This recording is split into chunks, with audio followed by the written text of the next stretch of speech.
Hi all, തീ കത്തിക്കാതെ ഒരു മാങ്ങാച്ചാർ ഉണ്ടാക്കിയെടുക്കാമെന്ന് പറഞ്ഞാൽ നിങ്ങൾ വിശ്വസിക്കുമോ? എന്നാൽ നമുക്ക് ഉണ്ടാക്കിയെടുക്കാവുന്നേ. അതെ, നമുക്ക് വർഷങ്ങളോളം കേടുകൂടാതെ ഇരിക്കുന്ന നല്ല അടിപൊളി ഒരു മാങ്ങാച്ചാർ നമുക്ക് ഉണ്ടാക്കിയെടുക്കാം. അതിന് വേണ്ടിയിട്ട് ഞാനിവിടെ വലിയ മാങ്ങ തന്നെ എടുത്തിട്ടുണ്ട്.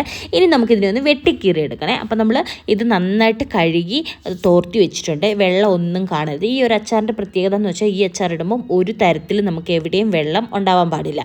അപ്പോൾ നമുക്കിതിനെ നന്നായിട്ട് വെട്ടിക്കീറി എടുക്കാം. അകത്തെ ആ ഒരു വൈറ്റ് പാർട്ട് മാത്രം നമ്മൾ കളയുന്നുണ്ട്, ആ മാങ്ങാണ്ടി എന്ന് പറയുന്നത്. ബാക്കിയെല്ലാം നമ്മൾ ഇങ്ങനെ വെട്ടിക്കീറി എടുത്ത് യൂസ് ചെയ്യുന്നുണ്ട്. അപ്പോൾ ഇതിന് വേണ്ടിയിട്ട് നമുക്ക് കുറച്ച് നല്ലെണ്ണയും കുറച്ച് വിനാഗിരിയും കൂടി ചൂടാക്കി വെക്കണം. ബാക്കിയൊന്നും നമ്മൾ ചൂടാക്കുന്നില്ല. ബാക്കിയുള്ളതെന്ന് വെച്ചാൽ കുറച്ച് വെളുത്തുള്ളി എടുത്തിട്ടുണ്ട്. വെളുത്തുള്ളി ഇതിൽ കിടക്കുമ്പോൾ നല്ലൊരു ടേസ്റ്റാണ് കഴിക്കാൻ വേണ്ടിയിട്ട്. അപ്പോൾ എത്ര എടുക്കാവോ അത്ര എടുത്തോളൂ. പിന്നെ നമുക്ക് കുറച്ച് കടുക് എടുത്തിട്ടുണ്ട്. അതിന് ജസ്റ്റ് ഒന്ന് മിക്സിയിലിട്ട് പൾസ് ചെയ്തെടുത്തിട്ടുണ്ട്. നമുക്കിനി വലിയൊരു കണ്ടെയ്നർ എടുക്കാം, അത്യാവശ്യം വലിയൊരു കണ്ടെയ്നർ.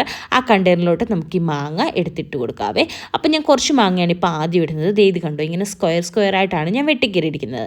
ഇത് വെട്ടിക്കീറാൻ ഇച്ചിരി പാടാണ്, പക്ഷെ വെട്ടിക്കീറി കഴിഞ്ഞ് കഴിഞ്ഞാൽ അച്ചാറിട്ട് വെച്ചിരുന്നാൽ അടിപൊളി ടേസ്റ്റാണ്.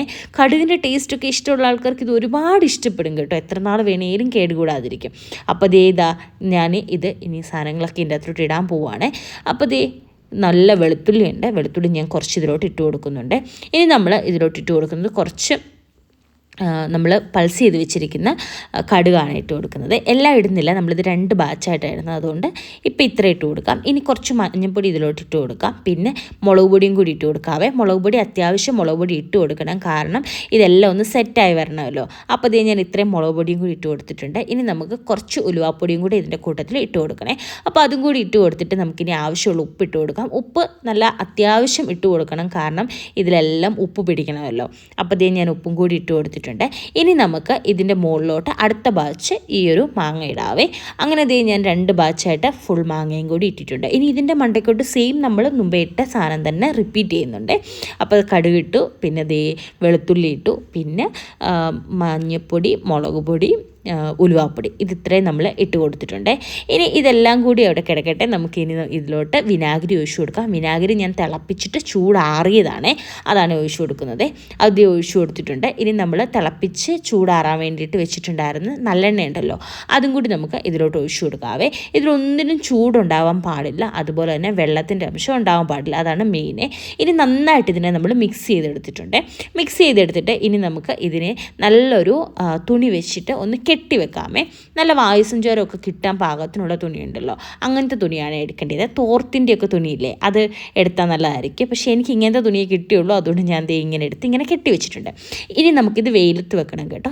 അപ്പോൾ ഒരു 2-3 ദിവസം ഇതൊന്ന് വെയിലത്ത് വെക്കണം. ഇടയ്ക്കിടയ്ക്ക് ഇത് ഡെയിലി വൺസൊക്കെ ഒന്ന് എടുത്തൊന്ന് ഇളക്കി കൊടുക്കണേ. അപ്പോൾ ഞാനിപ്പം ഒരു 2 ദിവസം വെയിലത്ത് വെച്ച് കഴിഞ്ഞിട്ടുള്ളതാണ് ഇത്. നമുക്കിതൊന്ന് തുറന്ന് നോക്കാവേ. അപ്പോൾ എണ്ണയൊക്കെ ഇതിൻ്റെ മുകളിലോട്ട് വരാൻ തുടങ്ങിയിട്ടുണ്ട്. കണ്ടോ, ഇപ്പോൾ എനിക്ക് അധികം വെയിൽ ഇവിടെ കിട്ടുന്നുണ്ടായിരുന്നില്ല, എന്നിട്ടും ഇത്രയായിട്ടുണ്ട്. ഇനി നമുക്കിത് കുറച്ച് ദിവസം കൂടി ഒന്ന് വെയിലത്ത് വെക്കണം. അപ്പം ഞാനൊരു 3-4 ദിവസം വെയിലത്ത് വെച്ചിട്ടുണ്ട്, കാരണം എനിക്ക് ഒത്തിരി വെയിൽ ഡയറക്റ്റ് ആ ഒരു സൺലൈറ്റ് കിട്ടുന്നില്ല, അതുകൊണ്ടാണ് അങ്ങനെ വെച്ചത്. ശരിക്കും നല്ല സൺലൈറ്റൊക്കെ കിട്ടുവാണെങ്കിൽ ഒരു 3-4 ഡേയ്സൊക്കെ ഇനഫാണ് ഇതിന്. അപ്പോൾ നമ്മുടെ അടിപൊളിയായിട്ടുള്ള മാങ്ങാച്ചാർ റെഡി ആയിട്ടുണ്ട്. ഇതിലെ ഒരു പീസും ചാറും ഉണ്ടെങ്കിൽ നമുക്ക് എത്ര ചപ്പാത്തിയും ചോറും ഒക്കെ കഴിക്കാൻ പറ്റും. ഇതിലെ ആ ഒരു വെളുത്തുള്ളിക്ക് പ്രത്യേക ഒരു ടേസ്റ്റാണ്.